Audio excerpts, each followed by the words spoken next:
This is your life. This is your chance, and do not waste the time. So that's what I want to say to people who are inside Canada. Think about it strategically. Look for the help if you need to, and plan and stay proactive. Once more, very important tip: stay proactive. Do not wait until IRCC close the doors or open a new program, right? Hey there, it's me, Lydia May, a proud Canadian immigrant and a firm believer in the power of a positive mindset. I want to have honest conversations with successful immigrants about their stories, insights, and what it really takes to thrive in your new home. Get ready to warm up to Canada. Welcome to the Ice to Nice podcast. Hi, Egidija, how are you today? Hi, Lydia. I'm very well, and thank you for having me today here. I'm very happy to talk to you here. I'm thrilled to have you at my podcast, Ice to Nice, and thank you so much for coming. I know you're a very busy lady. You're an immigrant as well, right? So if you don't mind, could you please share your story? When did you come to Canada? Which country are you from originally? And just maybe what challenges you faced when you came here, and how do you feel about those challenges now? Sure. I think most of us here in Canada are immigrants, right? I am from Lithuania, little tiny country in Europe. Some people knows that country, some people some don't, and I'm being very happy when I meet people who knows what it is, Lithuania. So Lydia, you know already. I met you, you knew it, and I'm happy. That's why one thing that I wanted to come to your podcast, because it's really more resonates. So yeah, I came to Canada with my husband first. It was in 2011-12. We came for 1 year work permit and the International Experience Canada class, and we knew it was temporary. And we just, we didn't expect to stay here for long or forever. And after our work permit expired, we couldn't extend them. And then we had to leave and we left. But then I started to look for the ways how to come back, because we really fell in love with Canada and we enjoyed living here. And, we saw we could live and we saw our future here. So I started to look for all pathways to possible pathways to come. And it ended up that I filed my PR application. And it was back, in 2013, probably. It was still paper application, so it took time. And we moved around, Europe. We used to live in the UK for a couple of years, 2 years probably, while waiting for the decision. And once we were approved, it was, surreal. We landed again in Canada in 2015, and then it started our new way in Canada. It was not easy, many challenges, and I know people who are going through this way. I know how do they feel. It's probably that's why we all at least I think that I can do this job, because I know what does that feel, as we many of immigrants know. So that's how I can help them, what I'm doing right now. So yeah, it was not easy. New jobs, we couldn't use our previous professional experience, of course, no, because it's so different system. And for example, my husband is originally he's electrical engineer, but once we started here the life once again with permanent resident status already, he just started working on site as electrician and receiving his license. He made his career, but it took not 1 and not 2 years to build this life what he has in Canada right now. And same me, I came here, my second child daughter was 9 months old. I was sitting at home and I was thinking, what shall I do with my life? How shall I rebuild my professional career? Because that's what it is, and that's what all people, I guess, in Canada faces. So And then this, mindset come to my head that if I've done the application for us, permanent residency, why I cannot do this job for other people? Because it's so rewarding and, it's interesting. It's very interesting. So I started to look for the way how to get license and enrolled into the course, and I got my license. And then it was, some people saying good time you need to be at the right time to meet the right people, and, it will be something good probably for you. So I met one person after I received my license in 2016. I met a person who was, who started his new immigration company. And we met each other, like he needed me, I needed him. And we built quite a big company. We had 40, 50 employees, and I worked for that company 8 years. I was leading the team, directing legal, processes, because I was legal services director there. And we built the team from the ground. However, after some time, after 8 years, basically, I think I burned out. I thought, I'm not growing up anymore. I'm just stuck with work. And I realized that I want to work with people more deeper than faster.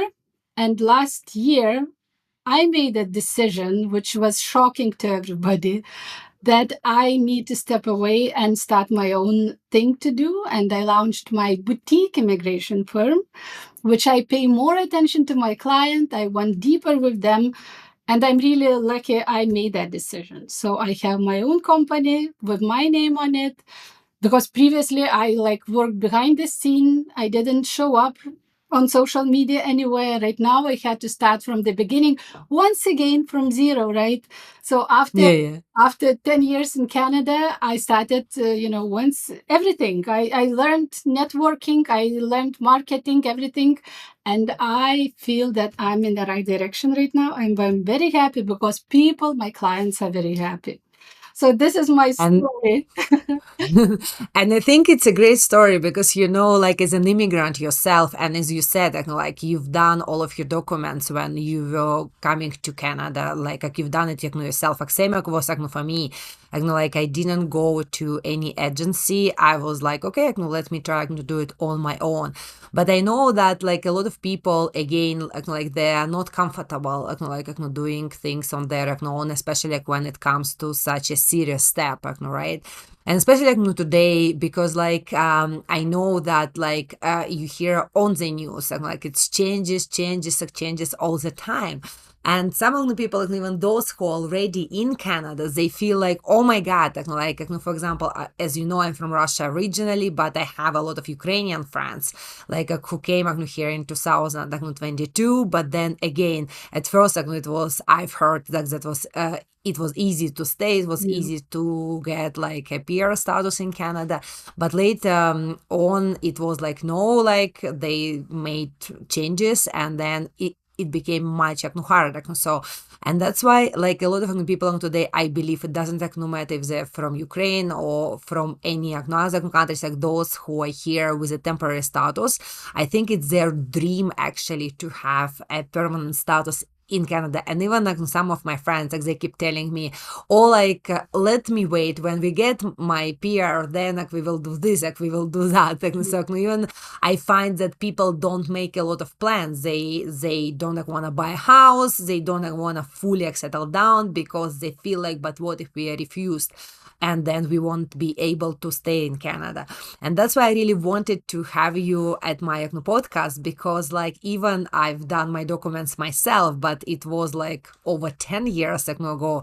And of course, I didn't apply for any license. And I remember even first years in Canada, I could be okay, you can come to Canada, you can be an international student, and you can switch to a postgraduate work permit, because back then it was all the same.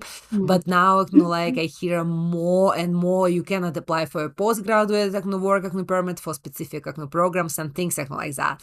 And same how I came across with your organization, because as you said, you started doing a lot of social media.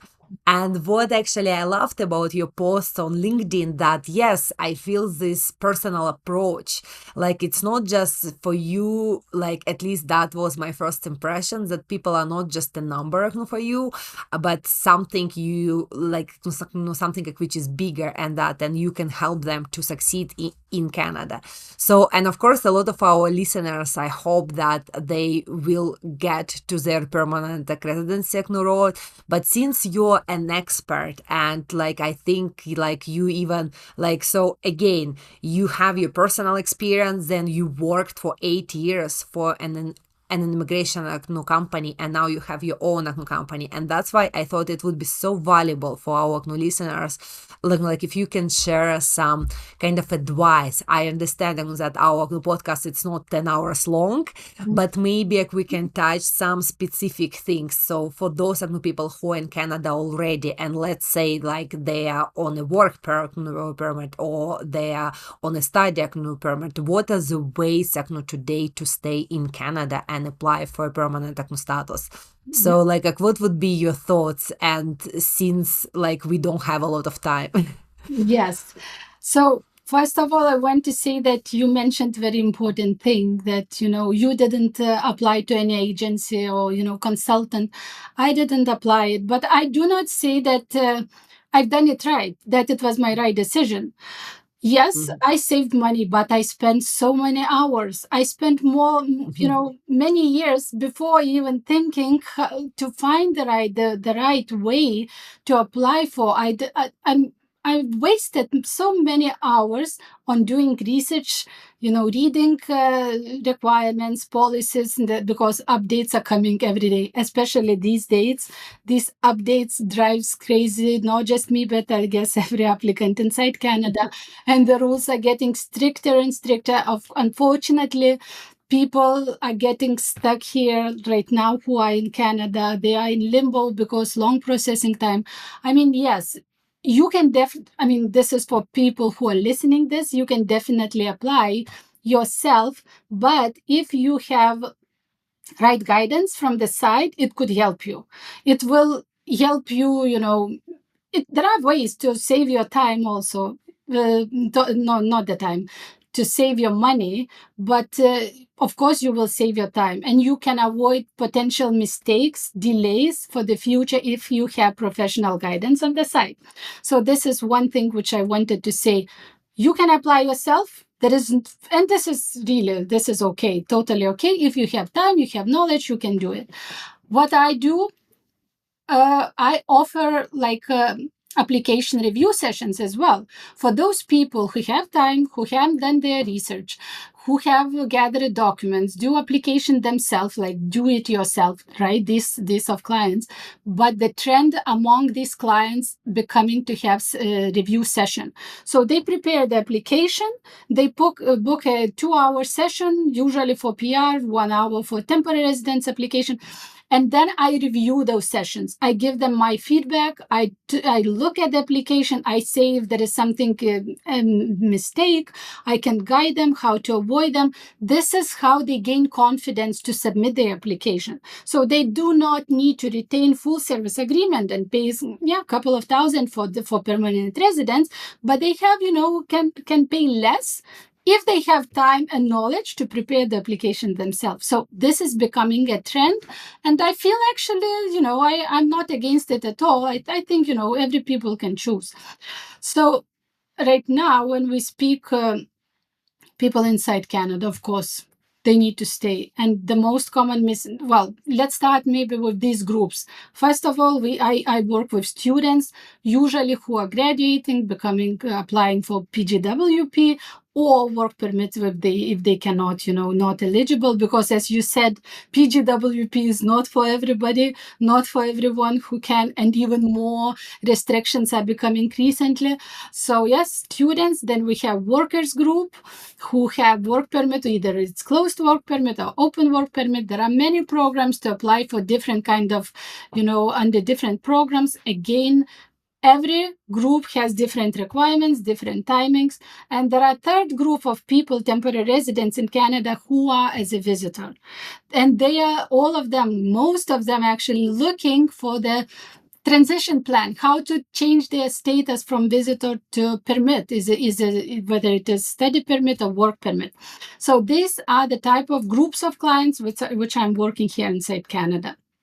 And the most common mistakes, which I think it would be good for people to listen, that all of them, it doesn't matter, is it student, worker, or visitor, they think they have enough time.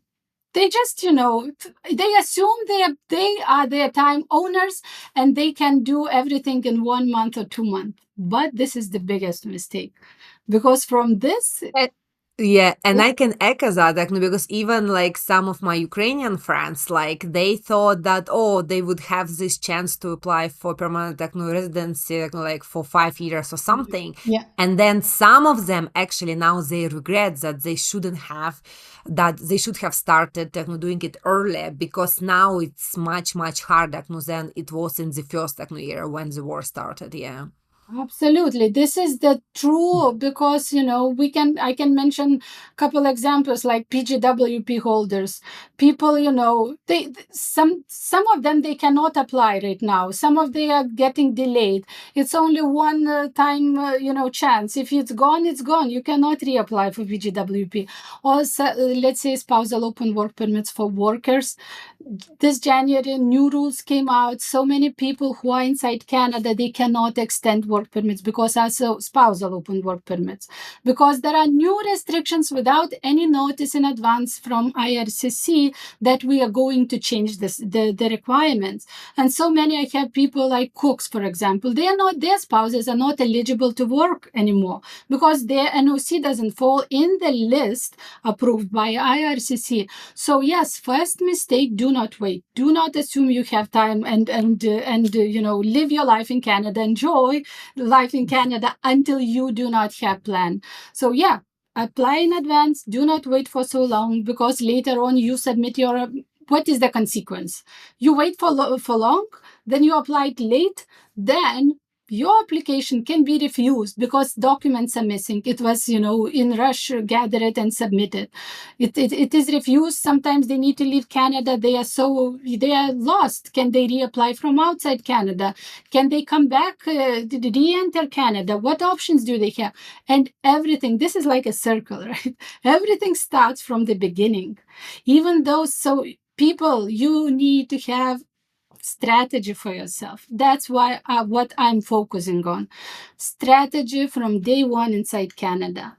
Know your deadline. You need to know your deadline. Start, counting backwards from your deadlines and create a plan. Even if you're coming as international student, you need to have a plan A, B, or maybe C. Hopefully you don't need that plan B and C. But plan A should be tailored for your situation. Do not listen, friends' advice. I mean, you can listen, but do not rely. Do not go on Google and people are coming to me and saying, oh, I read that on Google and this is my situation is very similar. Do not do it. Strategy must be created for your situation. This is your life. This is your chance, and do not waste the time. So that's what I want to say to people who are inside Canada. Think about it strategically. Look for the help if you need to, and plan and stay proactive. Once more, very important tip: stay proactive. Do not wait until IRCC close the doors or open a new program, right? Don't do it. Those who are sitting here and waiting, they want to get PR. I would say 99%, their goal is to get PR here in Canada. So there are a few pathways, right? Of course, Express Entry is the most affordable, most popular. Everyone is probably on Express Entry pool, but it's very competitive. Then we do have provincial nominee programs. They are mostly for those who have some connections to that province. They have job offer from supporting employer, or let's say they graduated in that community. They have work experience, even unskilled job. If you have in some province, you don't need to have skilled work experience. So that's very important to understand and find the right stream under PNP, which you can apply. Of course, sponsorship, family sponsorship. If you have if you're married or in common law relationship with Canadian citizen, you can apply. This is good chance you can apply for permanent residence. Yeah.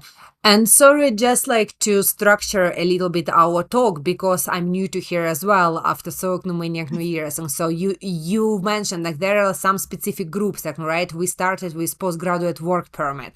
So like those who are on a postgraduate work permit, and tell me if I understand right. So then they have like how many options. So they have like basically, I guess, 3 options. One, they can apply through any provincial nominee, like again, as you've just mentioned, if they can find some connection there, or they can go straight away to express entry, same idea. Yes. Right? Or of course, if let's say they are getting married, or if their husband or wife or their spouse like they're going through some kind of a permanent residency status, or they have it already, then they can apply through that stream as well, right?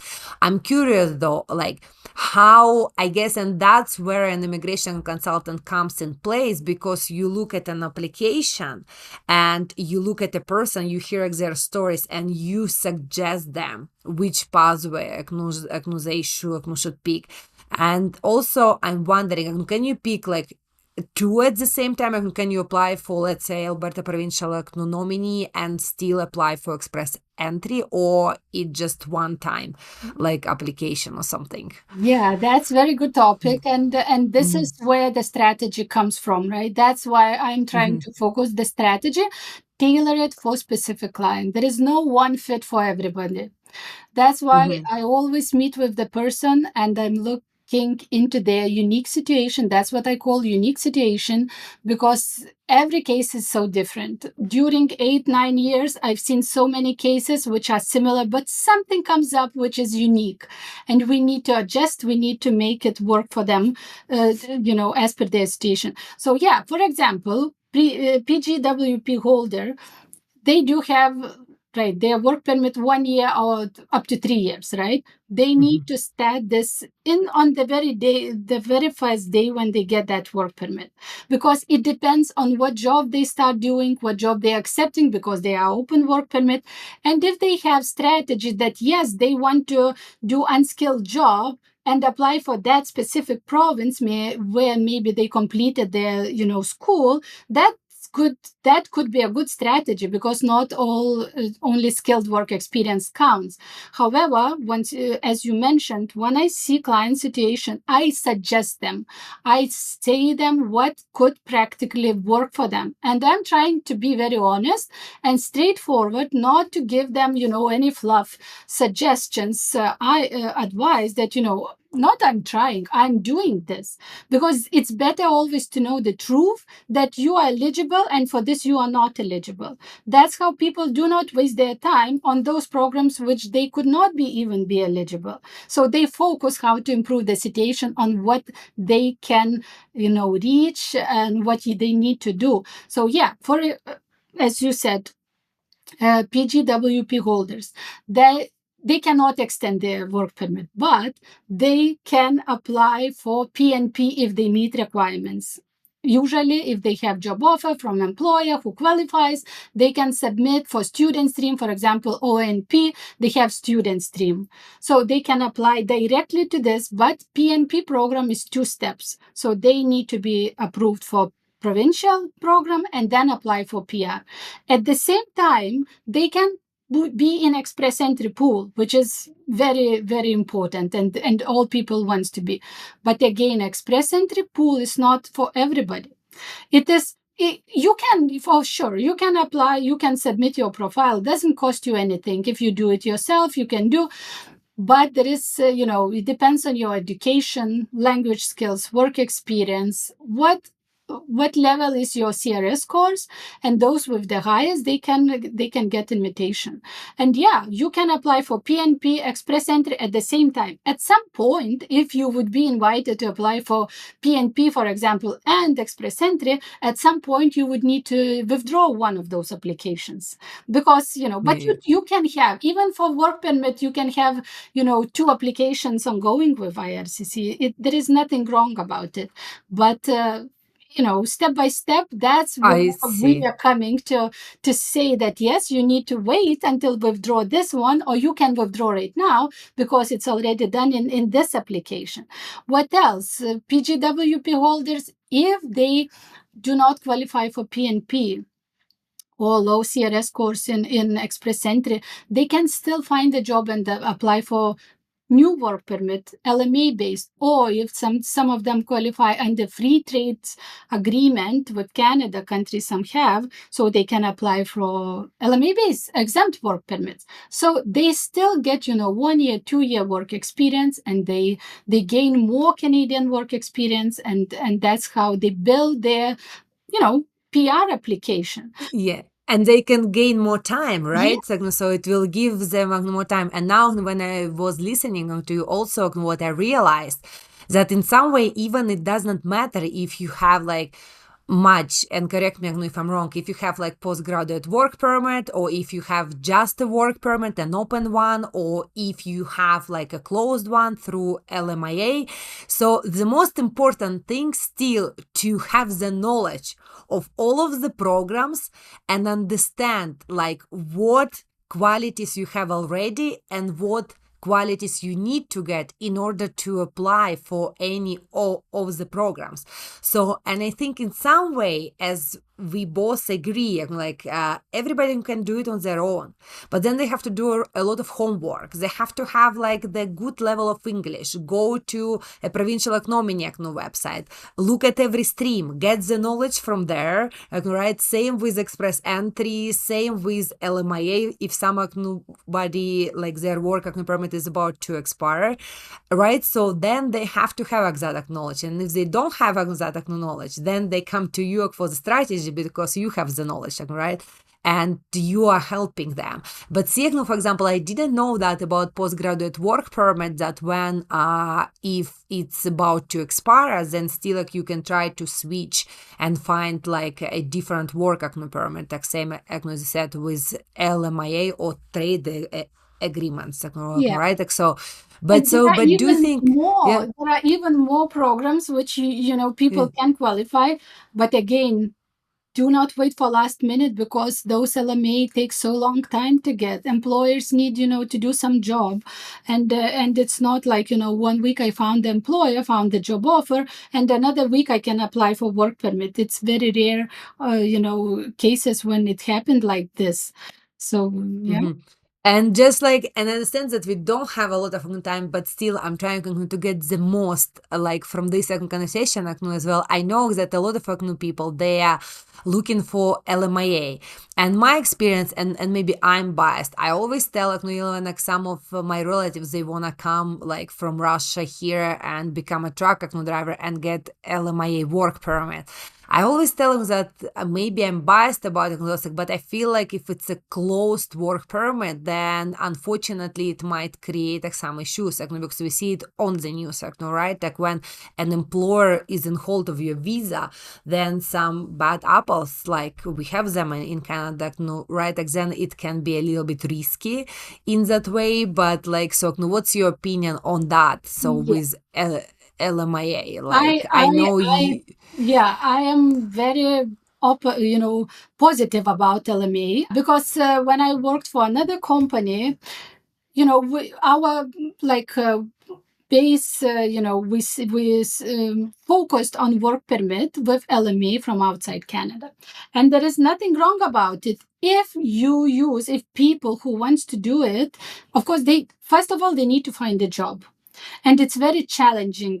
I would say it's even impossible to do. If you are sitting in Lithuania and you apply for work, yes, unless if you are very, have specialized knowledge, very high skill, job work experience, you can apply yourself. And yes, you can find the employer who supports you because they want to bring you to Canada for 1 year or 2 year work permit, closed work permit.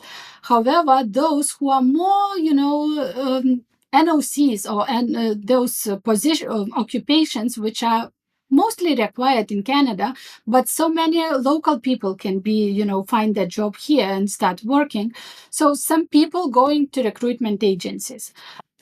What I want to say, first of all applicants need to make sure these agencies or companies are legitimate. They have some license and they are not scams. And because around these days so many scams are on internet. I heard that people pay big money for these LMAs, and then they are getting lost when they need to apply. And even why those CRS points, I'm not sure if you heard on express entry, we did have 50 points or 200 points extra for those who had LMA. And this year it was removed because government is saying that this is because fraudulent LMAs are coming. People are selling LMAs, and this is so bad because people are getting stuck. They cannot move forward to another employer, and because they are on closed work permit. So I am saying that I'm positive about LMA who can find a job. If employer can support them, it's all good. You come for 2 years or 1 year right now. It depends on the position. You come, you work, you gain Canadian work experience. You qualify for CC, which is Canadian Experience Class in Express Entry. This is very valuable, and it's very good, but it's very important to choose the right employer and the third party who offering you a job, not offering but connects you with the right employer. So don't need to be scary, but be how to say strategic as well. Check everything. All people who are coming on work permits, they are adults, and if they don't do their own research about the company which they are paying money to, this is already a bad sign. And I suggest people not to look for the cheaper price. For consultation, people are coming, I want to do a free consultation. Of course, there are consultants who are giving these free consultations. Personally, I don't do it because I think that I give some value for my client, right? I've got trained. I do CPD hours every year. I have, code of ethics. We are really regulated Canadian immigrations.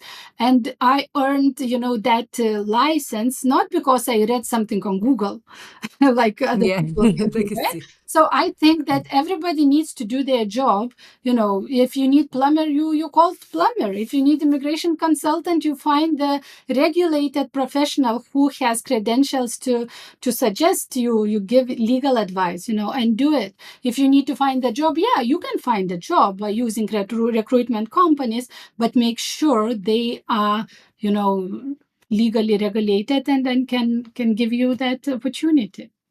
Not sure if I answered your question. No. This is great. This is great for me to know as well, because as I said, I do believe that I have a bias, regarding LMIA, but each word you've said, it makes so much sense. Right? Do your homework, check reviews, be sure that you're not coming to work for a bad employer, right? And sometimes people might be too naive and they might think, well, Canada is so great, and I do believe that Canada is great, but it doesn't mean that we don't have crime here, right? And again, as you said, even the government, they removed LMIA points, right? Because they were like, it's so much fraud.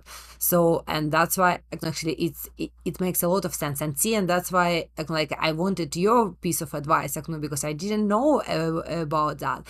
So now basically we've talked about temporary residence, but so just to clarify, do you agree that basically all of the groups in some way they end up in the same kind of scenario? So almost each group, they don't have just one way to get permanent resident, usually it's like a couple of ways at least, like right, and then like they do need have that knowledge and everything. But now what I'm thinking, like I'm pretty sure that some of our listeners, they are outside of Canada, so they're not just inside of Canada. So, and of course, even just yesterday I was talking to a lady through LinkedIn, and she was asking me, we have a mutual friend, so she's in India, and she was like, hey, like how I can come to Canada. And I said, listen, first of all, like I don't know, to be honest, so many rules are different now, and plus I know in Canada I cannot give a piece of advice on immigration because I don't have my license, right? And it makes a lot of sense, and that's why I, same as you, when I hear from people, oh, but we learn it on Google, I was like, no, like you have to understand, in Canada, no, actually there are a lot of resources, official ones, and so CICC website, right? So like it's very, very old one. It's IRCC like now. IRCC, right? So and I applied, probably it was CIC right yeah, now. right. So IRCC. like yeah, it changed. So but like their website has everything you need, like, and sometimes like people, they feel it's hard to navigate, but I don't think so. I think it's not hard to navigate, but maybe sometimes the English level is not enough, or again, when you're outside of Canada, it's very hard to figure out the things. But again, I do believe that first steps people can do themselves, right? So, and those who are outside of Canada since 2014, just for me to know. So again, they do have express entry, right? Then they have like again LMIA, like the one like we've just talked about. They can come as an international student and get through the whole thing with the postgraduate work permit, right? And then I guess, of course, if you have a spouse in Canada, so, but also a big group refugees, right? So like refugees, and again, I guess there are like a few steps as well, like because it can be a refugee, it can be a protected person, or something like that. I do think in some kind of short description. So can you just clarify if these groups are right? And again, what would be your advice for those who are outside of Canada? So inside of Canada, we have stated already, people have to have a strategy, they need to have the knowledge about each program, and they have to understand if they want to do it by themselves or if they want to come to you like for an application review, or they can handle you the whole package of their documents, and then you will figure out what to do. But what about those who are outside of Canada? So how even they can reach out, like any agency in Canada? How is the payment process is happening and things like that? First of all, refugees are very sensitive cases, and I personally do not take those cases. So I do not want to even speculate about it because there are even sub-license to have, license to work with refugee. And it's, I believe it's very, very sensitive because their situation is worse than everybody else who just apply for work permit. So yeah, I will leave it on the side. Other people who are outside Canada, it depends, on their situation. My personal opinion is it's good if you can come and study to Canada, because I am myself learning every day, every time, every year I'm doing something new and starting over again and again, because I know that I'm building my future. I'm still investing. Of course, there are high tuition fees. There are daily expenses. Canada is not that cheap as probably it was maybe. But if you have a plan to live in Canada for good, then education is very good decision. Then you apply for the permit, and then of course PGWP, maybe work permit or direct pathway. It's a good strategy, right? It's a good strategy. It's an expensive one, but it's a good strategy. It's what I did, right? So I came to Canada as an international student, but like I always tell, like it's not just for education, it's for you to understand the Canadian environment, the Canadian workplace, like you build your network through your school, like you get a lot of advice how to build your LinkedIn, like you learn so many things, and then you have this Canadian education, so those Canadian employers, they see it on your resume that you finished school here, so they understand that your English is good, they understand that you understand Canadian workplace, probably because again you spent 1 year at the college, and then yes, I think it's the easiest strategy, because then you have your postgraduate work permit. Just these days you have to be very careful about the program you choose. Before there was so many programs, and again you need the knowledge, right? You need like to do it yourself or call you. But then again, if somebody is outside of Canada, so like how do you work with them? Do you work with people who are outside of Canada? And if you do, so how does it work? They send you a message, then like you have a consultation on Zoom. I do work with those who are outside Canada, but right now my focus is for inside Canada, and I'll tell you the reason why. Because due to all these restrictions, new caps, which are 3 years in advance by the government placed, it is becoming more difficult even for study permit or for work permit to come to Canada. And I do not provide any employment services or placement services. I do not work with this. I'm just focusing on immigration applications.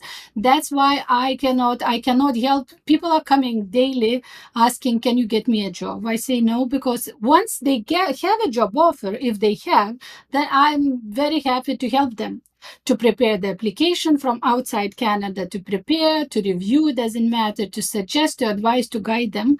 So this is either it's for study permit or for work permit, but once they already have the reason why to come to Canada. Some of them who are good to apply for express entry without coming on permit, first, and then to transition to PR, they can apply for express entry, because you can submit your profile in express entry everywhere in the world, not being able one day, spent in Canada, if you meet the requirements. However, you need to have very good points, high points, to be able to get that invitation, because right now government focuses on TR to PR transition, and for some NOCs which are required for our economy. So these are category-based draws. Specific NOCs are listed, or Canadian experience class. So as I said, those outside Canada can submit their profile, but they probably need 500 above for sure in CRS points. And we don't know if Federal Skilled Worker Program, which is one of those express entry programs, when the draw will come, and if it will come in 2025 at all. So I never give empty hopes to people who are outside Canada and they want to apply for express entry. It should be very high education, high level of English, work experience at least 3 years, and maybe spouse or common law partner who can give some extra points. Then the profile can be submitted, because we don't know. IRCC's, they sometimes do some surprise draws and then they invite people. So yeah, it's worth to be in express entry pool, which it's direct pathway for PR. But those who are outside Canada, and if they have chance to to apply for work permit or for study permit, this is the strategy where it begins to them. And people outside Canada, most of them, they need LMIA work permit. It means employee needs to apply for LMIA, provide them LMIA number, and apply for work permit.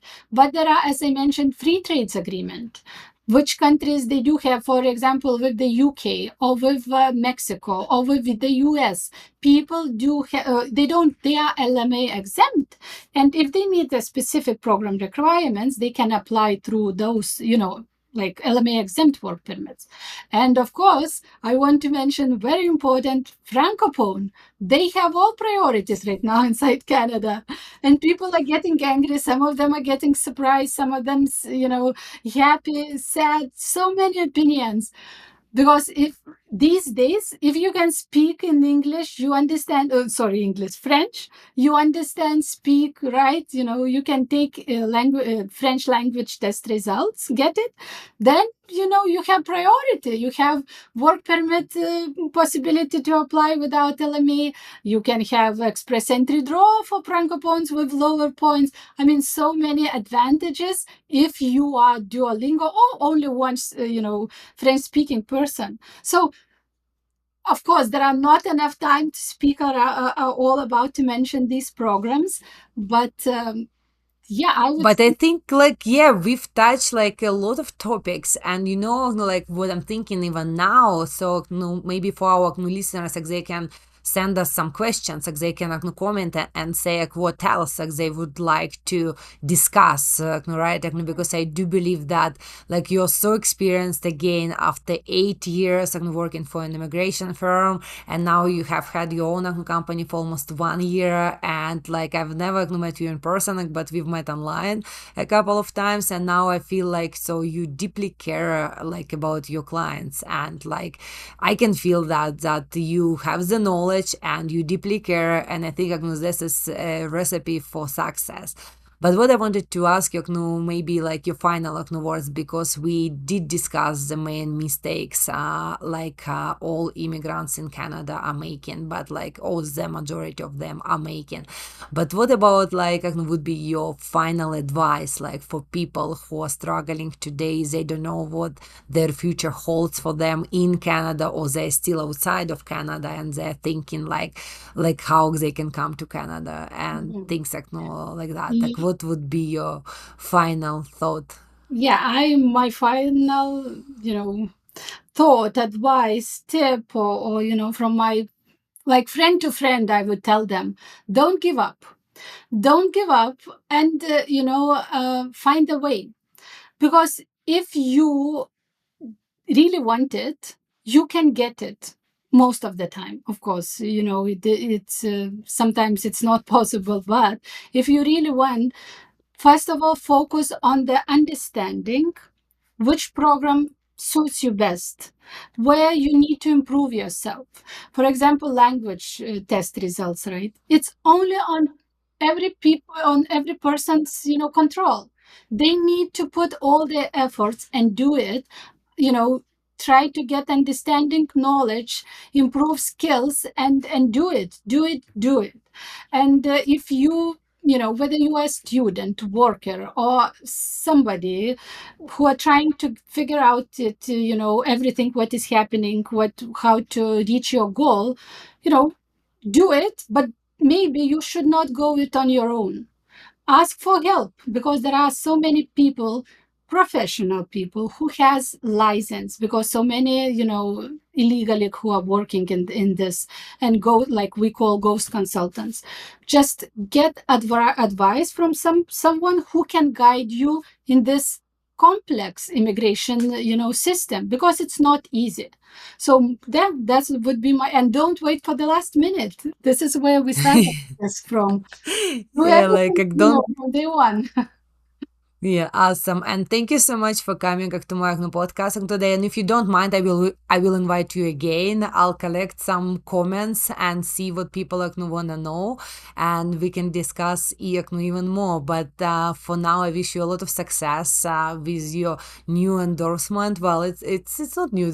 Your company has been around for more than 1 year, right? So yeah, but I guess your insights are so valuable, and I love your positive approach, and your story, itself, it's a positive one. You came to Canada the first time, and then you decided to move here, and your husband is successful now as well. So you are a life example that everything is possible if you keep believing. Yes, that's very true. And I support your final words, what you see. Keep believing, trying what you need to do, put your efforts, stay proactive, and everything will be all right. Thank you for having me. Awesome. Thank you for having Thank me. you so much for coming to my podcast.